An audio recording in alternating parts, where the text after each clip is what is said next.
Hello दोस्तों, स्वागत है आपका निनिका जी के इम्पोर्टेंट फॉर केबीसी। इनसे पहले हमने रामायण की 3 पार्ट में जो बात बताई है वो रामायण की कहानी पार्ट 4 में आगे बढ़ती है। तो आगे बढ़ाते हैं इस कहानी को। जब राम एवं विभीषण दोनों ध्वंस करने जाते हैं यज्ञ, उसके बाद मेघनाथ लक्ष्मण पर ब्रह्मास्त्र चलाता है, लेकिन ब्रह्मास्त्र को लक्ष्मण जी नमन करते हैं।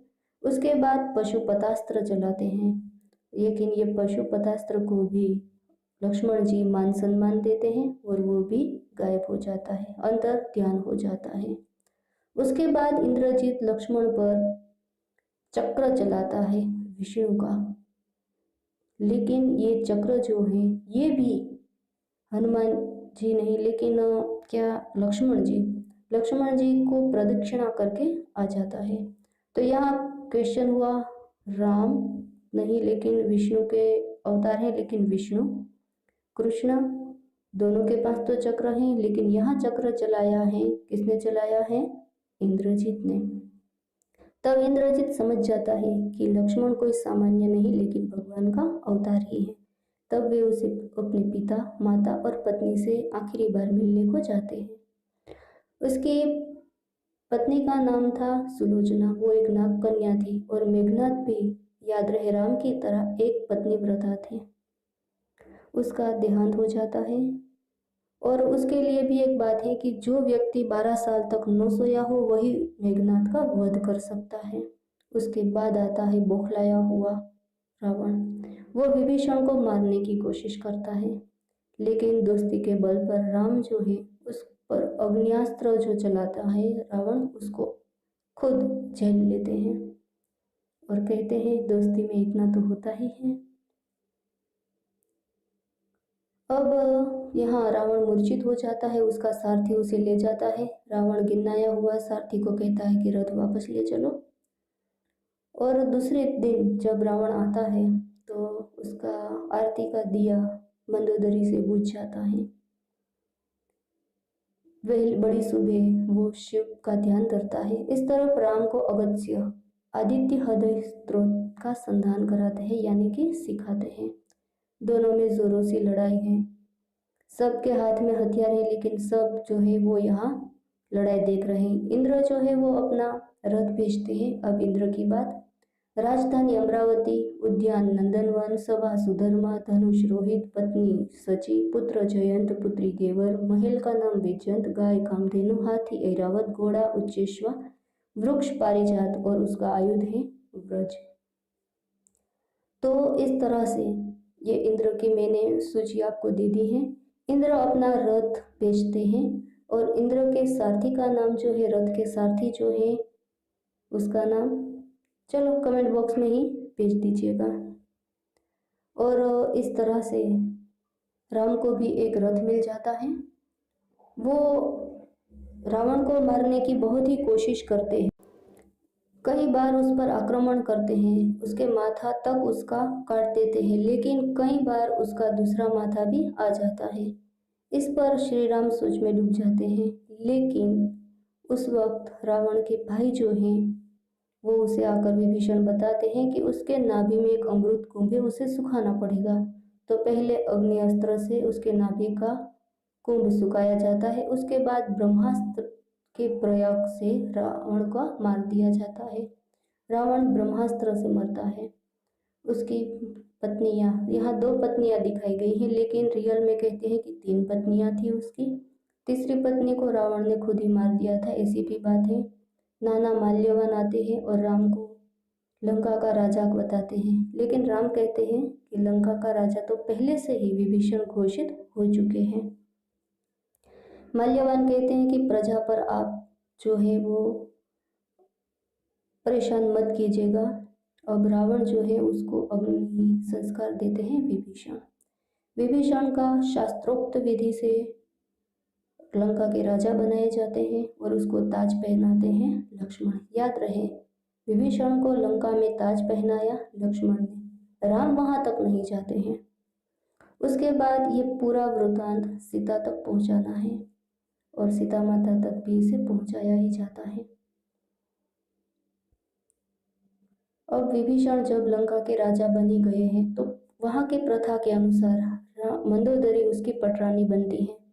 लेकिन मंदोदरी पहले महल में चली जाती है, कई समय बाद वो बाहर आती है और विभीषण की पटरानी बनती है। ऐसी कुछ बातें यहाँ नहीं कही गई हैं। हनुमान जी सीता माता को कहते हैं कि हम जीत चुके हैं, रावण मारा गया है। इस तरफ राम जो है वो लक्ष्मण को कहते हैं कि अग्नि का प्रबंध करना पड़ेगा।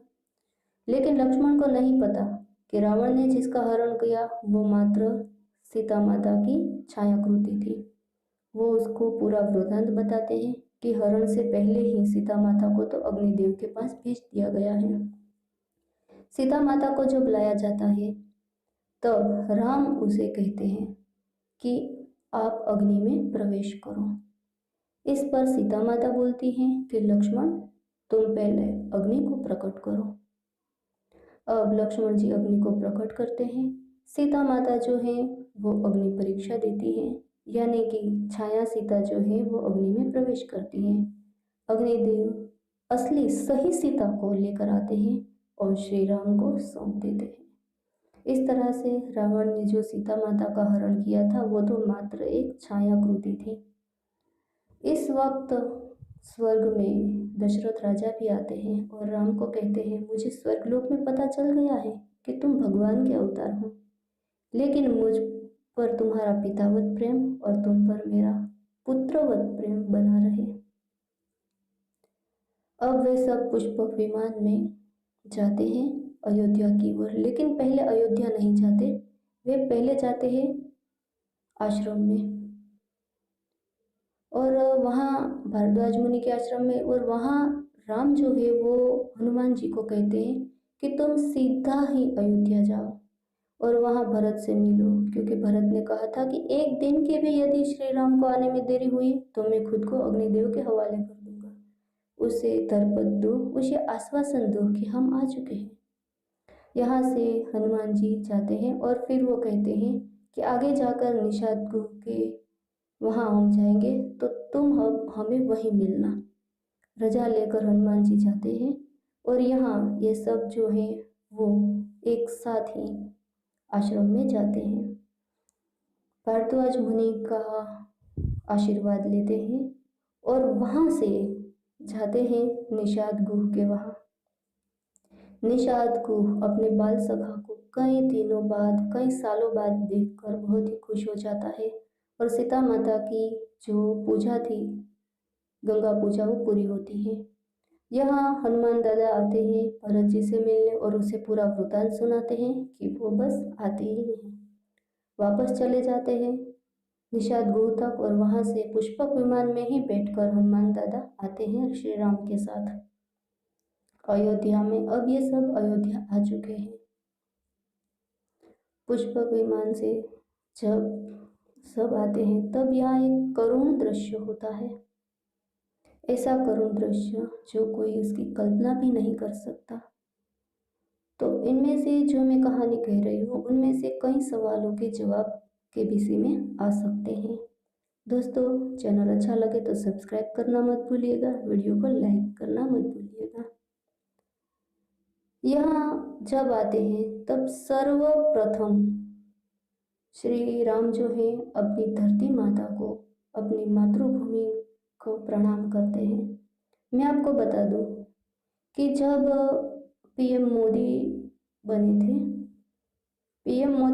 मोदी पीएम बने थे, उस वक्त जब पहली बार वे संसद में गए तब संसद को भी, जो लोकशाही का मंदिर कहा जाता है, उसको भी उन्होंने इसी तरह से प्रणाम किया था।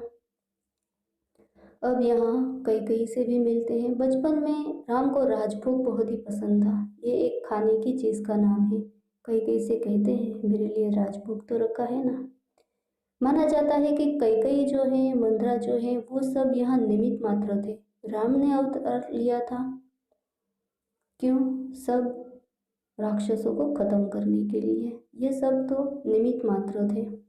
यहाँ भरत जी उसे लंका सौंप देते हैं और कहते हैं कि 10 गुना ज्यादा जो राजकोष है वो बढ़ा दिया जाता है। अब श्री राम का राज्याभिषेक होता है। अब सीता रानी बनती है। लेकिन कुदरत का क्या करना, ब्रह्मा के कहने पर नारद जी जो है वो वाल्मीकि ऋषि के आश्रम जाते हैं और आगे की उत्तर रामायण के बारे में उसे बताते हैं। वाल्मीकि जब तमसा नदी के किनारे जाते हैं नहाने के लिए, वहाँ एक कोच पक्षी की घटना बनती है। कोच यानी कि सारस पक्षी, एक पारधी एक पक्षी को मार देता है और दूसरा पक्षी अकेला ही मर जाता है। यहाँ वाल्मीकि ऋषि बहुत ही दुखी होते हैं और कहते हैं कि ऐसा क्यों।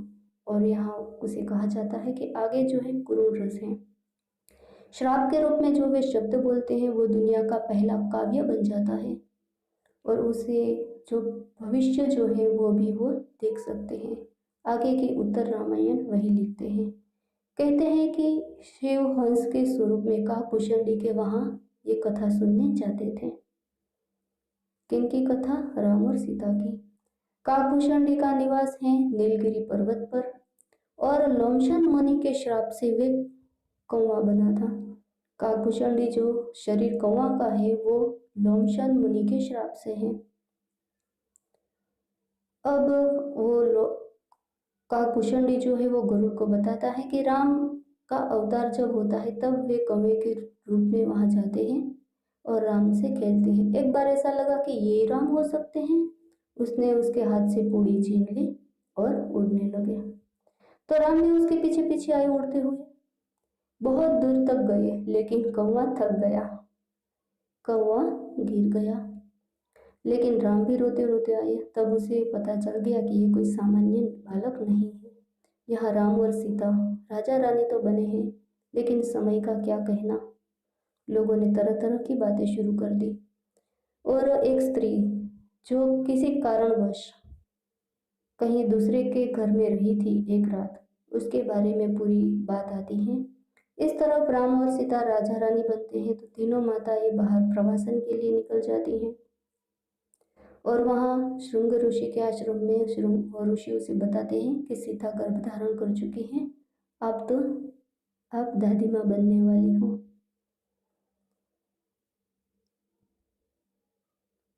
और इस तरफ जब सीता गर्भवती है तब कई लोग, कई साधु संत उससे भेंट करने आते हैं। अलग अलग जासूसी बातें सुन राम जो है वो तय करते हैं कि वो भी अपने पिता की तरह भेष बदलकर लोगों के बीच जाएंगे और लोगों की बातें सुनेंगे। लोग तरह तरह की बातें करते हैं, उस स्त्री के बारे में भी और सीता के बारे में भी। राम जो है वो छन्न रह जाते हैं कि अब मैं क्या करूं सीता माता पर लांछन। अब उसके जो व्यवहार में जो फर्क है उसे देखकर, व्यवहार जो पहले जैसा नहीं है उसे देखकर सीता माता भी अपनी दासी को भेजती है कि क्या बात है। उसे भी पता चलता है कि राम के जो निराश होने का रीजन सीता ही है। राम जो है वशिष्ठ मुनि के पास जाते हैं और उसे कहते हैं अपने मन की बात। लेकिन वशिष्ठ मुनि पूरी बात जानते नहीं और कहते हैं कि जो तकलीफ देने वाला है उसे त्याग कर दो। यहाँ राम जो है वो सीता का त्याग करने की मंशा नहीं है, लेकिन अब वो कुछ समझ नहीं पाते हैं। वो लक्ष्मण को कहते हैं कि तुम सीता को वन में रखाओ, रथ तैयार करो। सीता भी इस स्थिति को नाप लेती है और खुद ही वन में जाने के लिए तैयार हो जाती है। अब सीता माता को रथ में बिठाकर अयोध्या से बाहर छोड़ दिया जाता है। यहाँ से भी एक क्वेश्चन निकल के आते हैं कि सीता माता को वन में छोड़ने के लिए कौन गया था? तो वो गए थे लक्ष्मण, बड़े सवेरे। यहाँ वाल्मीकि ऋषि को ज्ञात हो जाता है कि और वे सीता माता को लेने आते हैं, अपने आश्रम में ले जाते हैं। लेकिन सीता माता ने वन में जाने से पहले अपने पिताजी को पूरा वृतांत पहुंचा दिया था। एक चिट्ठी भेज दी थी, उसे पढ़कर वे अपने दामाद राम से मिलने आए और कहते हैं कि आपकी सास की तबीयत अच्छी नहीं है, लेकिन इसलिए आप ही जनकपुरी आ जाओ। दोनों भाई राम और लक्ष्मण जनकपुरी जाते हैं। राम की सास सुनैना माता उसका आदर सत्कार करती हैं, लेकिन सीता की एक बचपन की सखी, उसका नाम है चंद्रप्रभा, उसे अच्छा नहीं लगता कि राम का वो आदर सत्कार करे। वो अपना मुंह मोड़ लेती है। यह भी एक क्वेश्चन यहाँ से निकल कर आता है। और फिर दोनों भाई जो हैं वो निकल जाते हैं। इस तरफ यहाँ एक तरफ आर्य सुमंत्र लक्ष्मण को पूरा वृतांत बताते हैं कि राजा दशरथ को ज्ञात था कि राम को वनवास होने वाला है। वो पूरा वृतांत बताते हैं कि एक बार जब दुर्वासा मुनि से दशरथ राजा मिले तो दुर्वासा मुनि ने उसको सारा वृतांत बताया था। तब आर्य सुमंत्र वहीं थे और उसने पूरा वृतांत सुना था कि राम को वनवास होगा और आगे जाकर सीता का भी त्याग होगा, ये भी उसने बताया था। आर्य सुमंत्र लक्ष्मण को ये भी बताते हैं कि एक वक्त ऐसा आएगा कि राम तुम्हारा भी त्याग कर देंगे। इस तरह से लक्ष्मण को पहले से भी पता था कि उसका त्याग राम करेंगे। और कहते हैं कि क्यों पति पत्नी अलग हुई। भृगु ऋषि का श्राप था, क्योंकि ऋषि पत्नी जो है देवासुर संग्राम में असुरों ने जो है ऋषि पत्नी का के वहाँ ठहरे थे और उसकी सहायता ली थी, इसलिए विष्णु ने उसका सिर चक्र से काट दिया था। इस तरह भृगु ऋषि ने श्राप दिया था कि तुम्हें भी एक बार पत्नी का वियोग सहन करना होगा। विष्णु को श्राप दिया था और विष्णु राम के अवतार है। इस तरफ जो है मधु के जो दैत्य है लवणासुर यमुना तट पर सबको परेशान कर रहा है और वो भी एक शिव भक्त है। शिव ने उसे एक त्रिशूल दिया है, तो मधुरा जाने का न्योता मिलता है राम को और वो वहाँ भेजते हैं शत्रुघ्न को। लेकिन वहाँ भेजने से पहले ही उसे वहाँ का राजा घोषित कर देते हैं और कुछ अस्त्र शस्त्र देते हैं।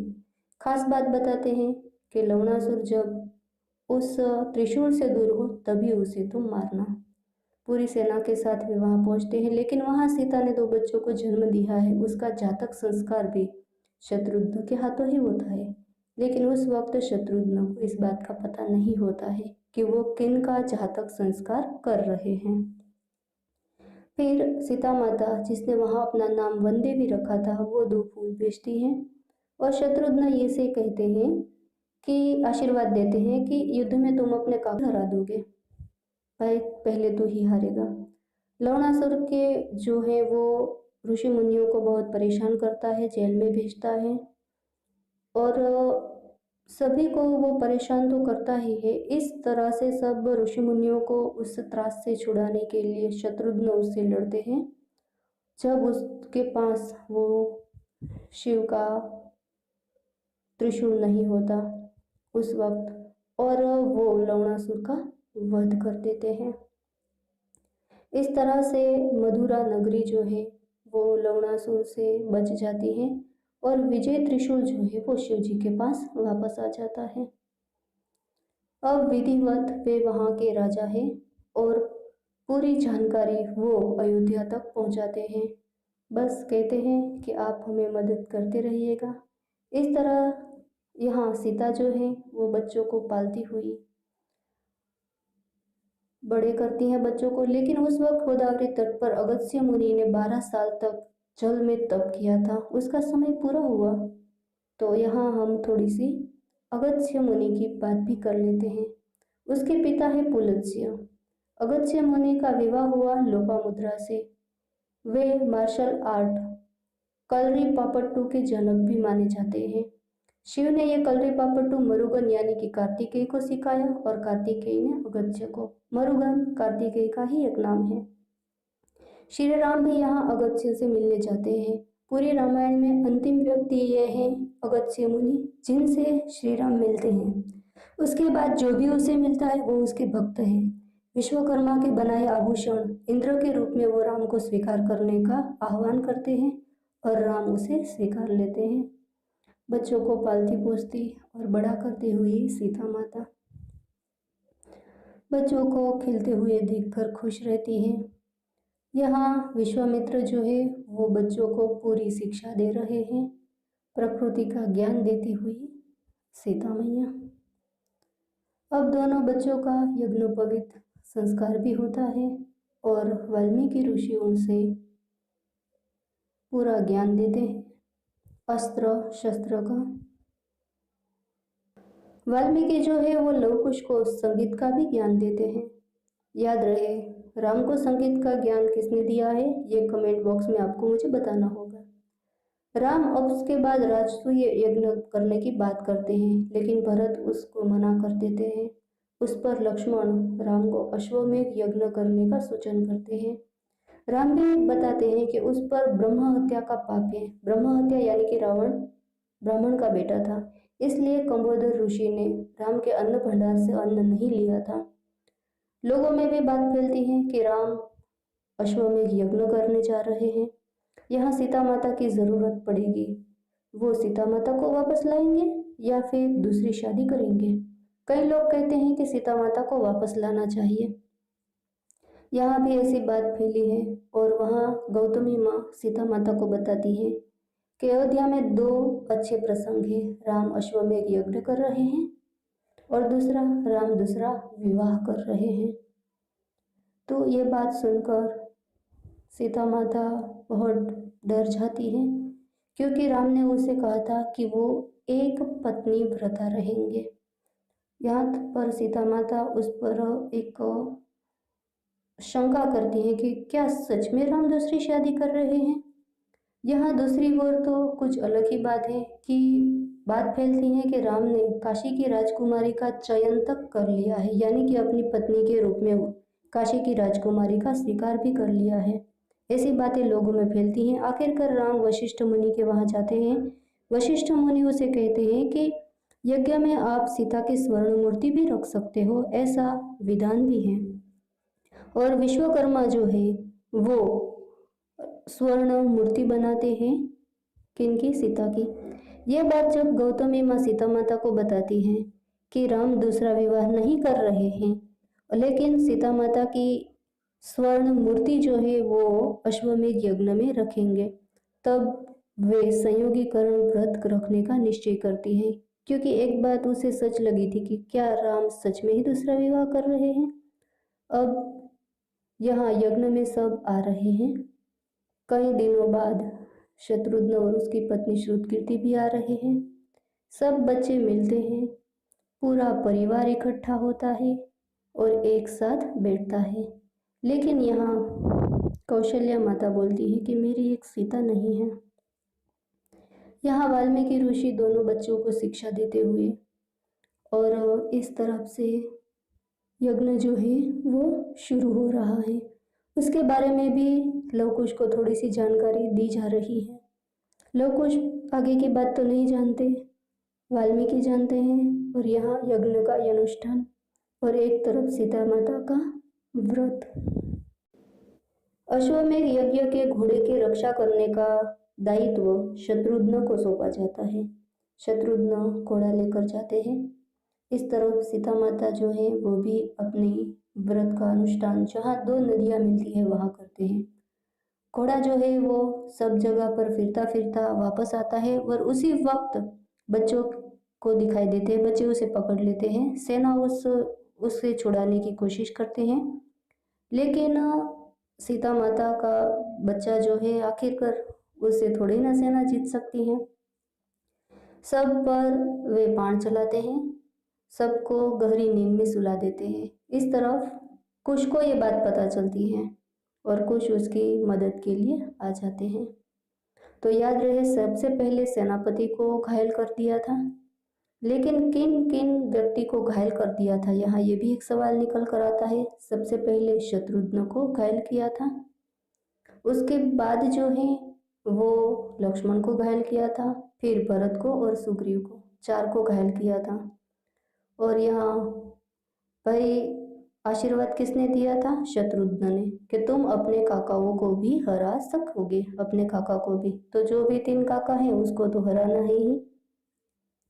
शत्रुघ्न, लक्ष्मण और भरत को हरा देते हैं, साथों साथ सुग्रीव को भी वे हरा देते हैं। अब बारी आती है लक्ष्मण की, लक्ष्मण को भी हरा देते हैं, लक्ष्मण घायल हो जाते हैं। उस पर भरत, हनुमान और सुग्रीव आते हैं। हनुमान कहते हैं कि ये बच्चे हैं भगवान, ये बच्चे किसके हैं मुझे जानना है। तभी उसे श्री राम और सीता मैया दिखाई देती हैं। इस पर हनुमान समझ जाते हैं कि ये दोनों बेटे श्री राम के ही हैं। वो कुछ नहीं बोलते लेकिन पास में बन जाते हैं और उसे कहते हैं कि मैं अब राम की तरह तुम्हें भी अपना स्वामी मानने स्वीकारने के लिए तैयार हूँ। पास में बच्चे बंधे हुए हनुमान जी यहाँ जब भिड़ंत होती है किनसे, हाँ सुग्रीव और भरत से, दोनों घायल हो जाते हैं। इस तरफ हनुमान जी देखते हैं कि ऐसे बच्चे, आखिरकार राम को आना ही पड़ता है। लेकिन राम जब शस्त्र उसके सामने उठाते हैं उसी वक्त वहां वाल्मीकि ऋषि आ जाता है और राम को समझाते हैं, बालहट के सामने राजहट क्यों। और राम उसे कहते हैं कि ये दो बच्चे बहुत परेशान कर रहे हैं। सामने बच्चे कहते हैं कि हमें राम से एक सवाल करना है कि ऐसी सीता मैया का आपने त्याग क्यों किया। राम कहते हैं राज धर्म है ये। और उसके बाद जो है वो सब अपनी अपनी जगह पर चल देते हैं। वाल्मीकि ऋषि दोनों बच्चों को समझाते हैं कि हम इसके आश्रम में रहते हैं, इसलिए ये हमारे पिता समान। अब राम जाते हैं। यहाँ हनुमान जी वाल्मीकि से कहते हैं कि भगवान जो मैं देख रहा हूँ वो सच है। वाल्मीकि ऋषि कहते हैं हाँ, तुम अपने तपोबल से देख चुके हो, लेकिन समय आने पर ही ये सब बात कहनी है। इस तरह दोनों भाई यहाँ सीता माता को वृतांत सुना रहे हैं कि हमने तो हनुमान को बछड़े के भांति बांध दिया। यहाँ सीता मैया उसे कहती हैं और कहते हैं कि हमने सबको हरा दिया, यहाँ तक कि राम को भी हरा दे सकते थे। जब यहाँ सीता मैया बहुत रो पड़ती है कि क्या तुम अपने पिता पर शस्त्र उठाओगे, और तुम हनुमान जो मेरा पहला पुत्र है। जी हाँ, सीता मैया उसे अपना पहला पुत्र मानती थी। और यहाँ लवकुश को पता चल जाता है कि श्री राम जो है वही उसके पिता है और ये वन देवी ही सीता मैया है। वे सीता और राम के बेटे हैं दोनों। वाल्मीकि ऋषि बताते हैं कि समय आने पर ही मैं तुम्हें ये बात बता सकता हूँ, अब तुम बड़े हो गए हो। अब राम से नहीं लेकिन अयोध्या की जनता से तुम ये सवाल करो कि आप लोगों ने ऐसा क्यों किया। दोनों संगीत की शिक्षा तो पाए हुए ही थे। अपने स्वर से सबको उसने पाश में बांध लिया, स्वर के पाश में बांध लिया। राम उन दोनों को मिलने की इच्छा प्रकट करते हैं, दोनों को बुलाते हैं।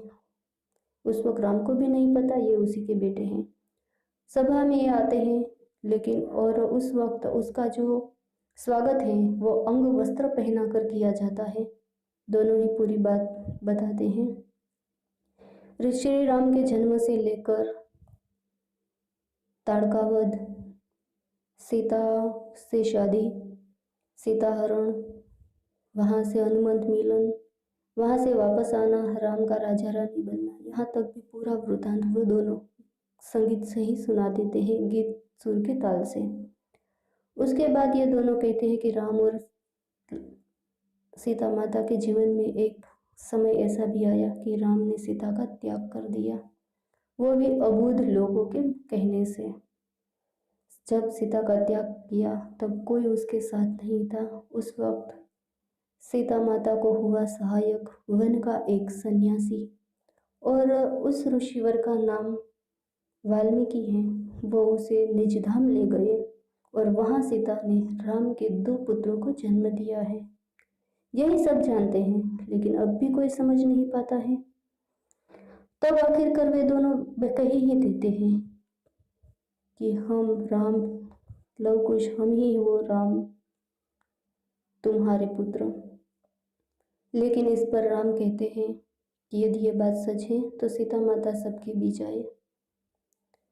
लोग भी तरह तरह की बातें करते हैं लेकिन सीता माता जो है उसे बुलाने की बात होती है। यहाँ कौशल्या माँ को अच्छा नहीं लगता लेकिन वाल्मीकि ऋषि जो है सीता माँ से कहते हैं कि तुम्हें इस वक्त राम की सहायता करनी चाहिए। सीता माता उसकी बात मानकर सभा में आती हैं। वाल्मीकि जो है वो सबके बीच कहते हैं कि ये जो है वो एक पतिव्रता पत्नी है। फिर भी राम उसे कहते हैं कि आपको कुछ प्रक्रिया करनी ही चाहिए ताकि कोई लोगों में कोई बात ना रहे। इस पर सीता माता जो है वो खुद को कहती हैं कि मुझे अब धरती में समा जाना चाहिए। वे धरती माता का आह्वान करती हैं और धरती से धरती माता बाहर आती हैं और सीता मैया को अपने साथ ले जाती हैं। इस पर राम जो है उसे रोकने की कोशिश भी करते हैं, लेकिन अब कुछ नहीं होता। कहा जाता है कि वाल्मीकि ये सब जानते थे। वाल्मीकि दोनों बच्चों को राम को सौंपते हैं और यहाँ जब गुस्साए हुए राम होते हैं तब ब्रह्मा जी उसे आकर मिलते हैं और कहते हैं कि अब आपका उनसे मिलन साकेत धाम में ही होगा। अब राम जो है अपने सब पुत्रों को और भाइयों के पुत्रों में बांट देते हैं राज्य। राम और सीता के पुत्र लवकुश, बड़ा पुत्र कुश या और लव, लक्ष्मण और उर्मिला के पुत्र अंगद और चंद्रकेतु। लक्ष्मण की एक बेटी भी थी, उसका नाम था सौमदा। भरत और मांडवी के पुत्र तक्ष और पुष्कल, शत्रुघ्न और श्रुतकीर्ति के पुत्र सुबाहु और शत्रुधाति। ये सब उसके पुत्र जो है, उसके पुत्रों में राज्य जो है वो श्री राम बांट देते हैं। कहते हैं कि 11,000 साल तक श्री राम ने राज्य चलाया था। कुश को कौशावती, दक्षिण कौशल जो हाल के छत्तीसगढ़ में है, लव को श्रावस्ती, उत्तर कौशल, तक्ष को तक्षशिला, पुष्कर को पुष्कलावती, अंगद व चंद्रकेतु यानी कि चित्रकेतु दूसरा नाम है उसका, उस दोनों को कारुपद, सुबाहु को मथुरा, शत्रुसेन जिसे शत्रुधात्री भी कहते हैं उसे विदिशा का राजा बनाया गया। अब राम का जीवन काल यहाँ पूरा होता है, इसलिए महाकाल उसे मिलने आता है और महाकाल कहता है आप और मैं जब बात कर रहे हो तो कोई यहाँ आना नहीं चाहिए, कोई हमारी बात सुनना नहीं चाहिए। जो आएगा या सुनेगा उसे आप प्राण दंड दोगे। उसी वक्त बाहर लक्ष्मण को भेज दिया जाता है ख्याल रखने के लिए। वहीं दुर्वासा मुनि आते हैं और श्राप देते हैं कि यदि नहीं जाने दिया तो मैं श्राप दे दूंगा। अब पूरी अयोध्या के बचाने के लिए लक्ष्मण अंदर जाते हैं, लेकिन काल उसे देखकर ही चला जाता है। अब प्राण दंड देने की बारी आई लक्ष्मण को। यहाँ हनुमान जी बताते हैं कि इसका त्याग कर दो। इस पर श्री राम लक्ष्मण जी का त्याग कर देते हैं। लक्ष्मण जी को अब जिंदगी में कुछ खास नहीं रहता, इसलिए वे सरयू नदी में डुबकी लगाकर अपना प्राण त्याग देते हैं। अब राम का भी जीवन काल पूर्ण होने को है यहाँ, इसलिए वे भी अपना जीवन काल त्याग देने के लिए चले जाते हैं। श्रीदेवी और भूदेवी भी उसके साथ हैं और सब जो है वो सरयू नदी के गोप्रतार नामक जगह पर श्री राम जो हैं वो डुबकी लगाते हैं। और यहाँ मैं आपको बात बता दूं कि शंखशैल और सुदर्शन चक्र के दोनों जो अवतार हैं ये भी यहाँ चले जाते हैं। उसी वक्त ब्रह्मा जी भी उसे मिलने आते हैं और उसका वाहन गरुड़ भी आता है। शंखशैल यानी कि शत्रुघ्न और भरत दोनों भी इनमें समा जाते हैं विष्णु में, और विष्णु जो है वो निजधाम जाते हैं। लेकिन जो उसके भक्त हैं उसे भी स्वर्ग में जगह मिलती है और कहते हैं कि इस तरह से राम ने कई बार अवतार लिए इस पृथ्वी पर और कई कई अच्छे काम किए। निजधाम में वे, साकेत धाम में वे माता से मिलते हैं, लक्ष्मी से। लक्ष्मी ही तो थी सीता जी। कहते हैं कि यह कथा शिव ने पार्वती को सुनाई थी सबसे पहले। ये पूरा वृतांत शिव जी ने पार्वती जी को सुनाया था, ऐसा माना जाता है। काकभूषणी ने पक्षियों की सभा में कही थी। याज्ञवल्क्य मुनि ने या फिर ऋषि ने भारद्वाज मुनि एवं अन्य मुनियों को ये कथा बताई थी। और ये कथा यही समाप्त करती हूँ। मिलते हैं नेक्स्ट वीडियो में।